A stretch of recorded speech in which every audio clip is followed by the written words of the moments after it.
안녕하세요. 서치입니다. 오늘부터 파이썬 스레드에 관한 이야기를 시작해 보고자 합니다. 스레드, 스레드라고 하는 것은 실행 중인 프로그램 안에서 그 프로그램과 연관된 일을 병렬로 실행하는 코드를 스레드라고 합니다. 스레드가 왜 나왔냐? 컴퓨터한테 일을 쉬지 않고 하게 만들기 위해서 나왔습니다. 언제? 2000년대 이후에 하드웨어적인 지원이 추가가 됐고요. 실질적인 이론은 이미 1960년대에 나왔습니다. 단일 CPU에서 이런 스레드를 여러 개 실행하면 뭐라고 부른다? 멀티스레드라고 부릅니다. 이 스레드를 이해하려고 할 때는 정말 당연하게도 용어에 익숙해져야 하는데요. 두 가지 용어가 있습니다. 하나는 프로세스고 하나는 스레드입니다. 프로세스는 메모리에서 실행 중인 프로그램을 프로세스라고 얘기를 하고요. 스레드는 그 프로세스 안에서 병렬로 실행 중인 프로그램 코드인 거죠. 스레드는 그림에서 보시는 것과 같이 메인 스레드와 그리고 하위 스레드인 스레드 1, 2, 3이 있습니다. 이런 스레드들이 다 메모리를 공유하는 구조를 가지고 있습니다. 그러면 스레드 1, 2, 3은 정말로 안전하게 실행되는 프로그램일까? 코드일까? 그 코드는 그림에서 보시는 것과 같이 모든 스레드는 메모리 상에 있는 코드를 공유하게 됩니다. 그러니까 그 코드를 가지고 스레드가 실행이 되는 거죠. 그러면 스레드 1과 스레드 2, 스레드 3 이런 스레드들과 함께 메인 스레드가 통신을 하려면 어떻게 해야 될까요? 어떻게 한다? 공유 데이터를 거치면 됩니다. 자, 이 메인 스레드와 스레드 1, 2, 3이 서로 통신을 하려면 공유 데이터를 거쳐서 통신을 하게 된다. 라는 겁니다. 지금 살펴보신 것과 같이 스레드는 메인 스레드에 의해서 실행이 되고요. 모든 스레드는 메인 스레드에서만 만들어져야 합니다. 그렇지 않으면 프로그램이 정상적으로 동작을 하지 않을 수 있습니다. 지금 설명드린 것과 같이 스레드가 하위 코드를 병렬로 실행하기 때문에 메모리도 공유를 하게 돼요. 이런 상태에서는. 그래 당연히 동일한 메모리 영역을 사용하게 되면 다른 스레드가 동시에 어떤 공유 데이터 접근한다. 문제 발생할 수 있는 소지가 있죠. 그래서 이러한 공유 데이터에 접근하기 전에는 반드시 공유 데이터에 락을 걸어야 합니다. 자물쇠로 잠그는 거예요. 그리고 자기 스레드가 그 공유 데이터에 대해서 접근을 마치면 잠금을 해제하는, 이건 언락이라고 합니다. 파이썬에서 스레드는 굉장히 늦게 지원이 추가가 됐고요. 그런 특징은 이미 파이썬이 만들어지던 1990년대 초에 개념적으로 스레드에 대한 지원이 완벽하지 않았기 때문에 하드웨어적으로 그 때문에 이러한 지원을 다 그땐 뺐습니다. 그 덕분에 우리가 파이썬을 사용해서 프로그램을 굉장히 쉽게 만들 수 있도록 됐고요.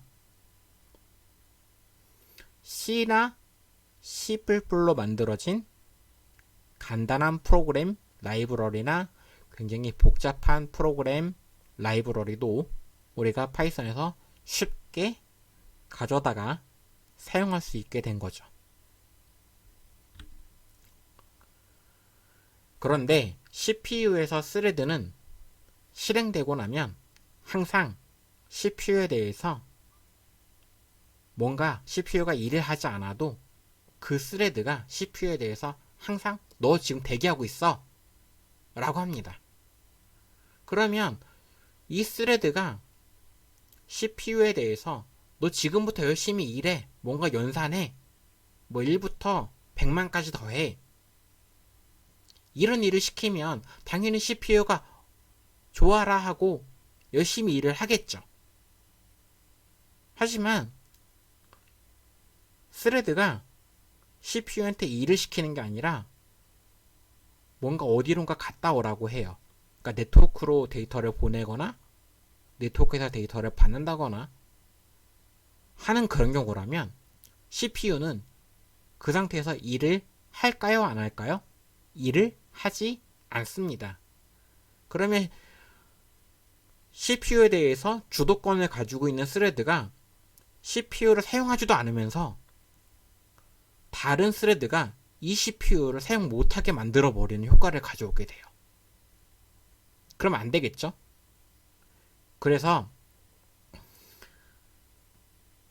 파이썬이나 다른 스레드를 가진 프로그래밍 언어에서는 입출력 작업을 할 때는 CPU에 대해서 주도권을 내려놓습니다. 그러니까 나 지금부터 네트워크 작업할 거니까, 다른 데랑 통신할 거니까 CPU 너는 다른 데 가서 놀고 있어. 하지만 내가 부르면 와. 이런 형태를 가지게 되는 거죠. 그래서 스레드 자체는 실행되면 무엇에 대해서 주도권을 가지고 있다? CPU에 대해서 주도권을 가지고 있다. 네, 그러니까 CPU를 언제든지 사용할 수 있는 준비가 되어 있는 거죠.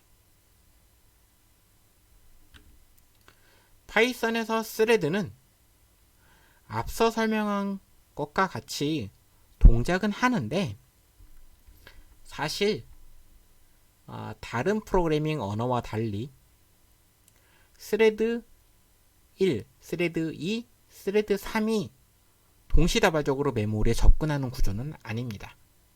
그럼 어떤 식으로 메모리에 대해서 접근을 하느냐?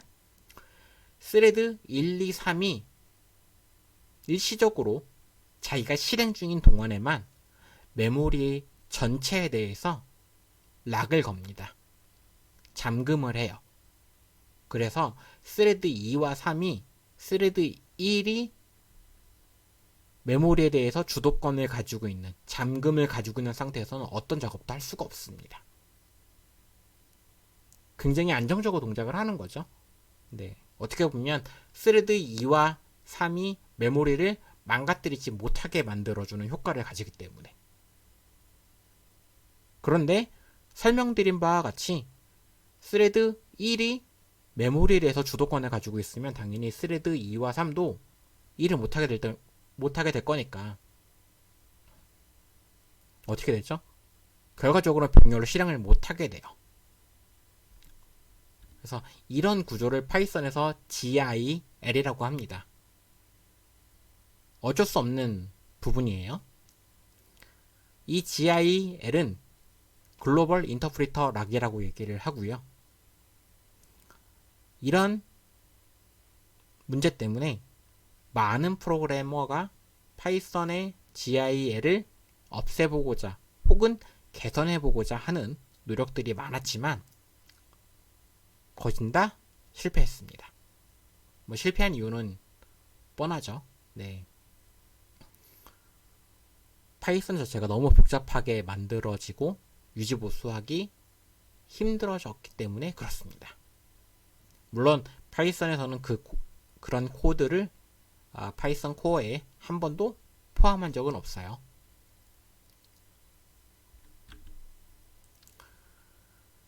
지금 설명드린 것과 같이 CPU가 실행 중인 동안에는 그러니까 일을 열심히 할 건데 스레드가 실행 중인 동안에는 CPU가 일을 안 하면 다른 스레드가 일을 못 할 거니까 어쨌든 나 통신할 거면 적어도 CPU에 대해서 주도권을 내려놔야 돼요. 그런 목적으로 파이썬에서 스레드를 사용하게 됩니다. 그래서 지금 보시는 것과 같이 입출력 작업을 할 때만이라도 파이썬에서는 멀티스레드를 사용하는 것을 권장합니다. 하지만 입출력 작업이 아니라 병렬 작업에 아마 많이 나오는 연산일 것 같은데, 프리에 연산을 하게 되면 그때는 CPU를 주로 사용하게 됩니다. CPU나 혹은 그래픽카드에 널린 CPU, 그러니까 GPU를 많이 사용하기 때문에 그런 경우는 멀티스레드가 아니라 멀티 프로세싱을 사용하는 것을 권장합니다. 자, 앞으로 다룰 내용에 대해서 미리 좀 설명을 드리도록 할게요. 다음 시간에는 스레드의 기본 개념, 그리고 스레드를 만들 때 함수를 사용해서 만드는 방법에 대해서 살펴볼 것이고요. 두 번째 시간에는 클래스를 사용해서 스레드를 만드는 것, 그리고 세 번째 시간에는 락, 그리고 네 번째 시간에는 컨디션, 다섯 번째 시간에는 세마포어, 여섯 번째 시간에는 이벤트, 일곱 번째 시간에는 타이머 스레드에 대해서 이야기를 할 거고, 그리고 미처 다루지 않은 몇 개의 이야기를 하고자 합니다. 생각해보니까 또 빠뜨려 놓은 게 있는 것 같은데, 그 부분은 코드를 보여드리면서 설명드리도록 할게요. 여러분, 지금까지 들어주셔서 감사하고요. 다음 시간에 스레드에 관해서 더 많은 이야기를 함께 하도록 해요. 수고 많으셨습니다.